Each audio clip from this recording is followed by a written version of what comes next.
Hello mga katumbok. Kaya may nagtanong sa akin, mga katumbok, sabi niya, Idol, bago pa lang ako nagbibilyar, ang problema sa akin, tama yung sipat ko, pero pag-release ko na, pag-tira daw niya, minsan napapanipis, minsan napapakapal. So ano yung mali? Ang mali sa'yo, boss, syempre, yung release. Since tama naman yung sipat mo, hindi mo napapansin yun eh. Pag-release mong ganon, napepektusan mo yung pamato, iba na talaga yung magiging tama nun sa object ball. Kaya minsan magugulat ka na lang. Ano?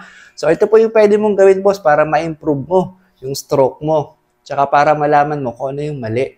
Maobserbahan mo yan dito. Yan, maglagay ka lang dalawang bola, palusutin mo yung pamato. Pag tama dapat sa banda, babalik, lulusot ulit.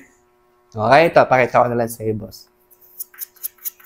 Yan, dapat kasi dito, ibabaw lang, walang pectus. Yan. So, dapat, maganda yung release ko dito, tsaka yung aiming ko. Babaw lang, ha.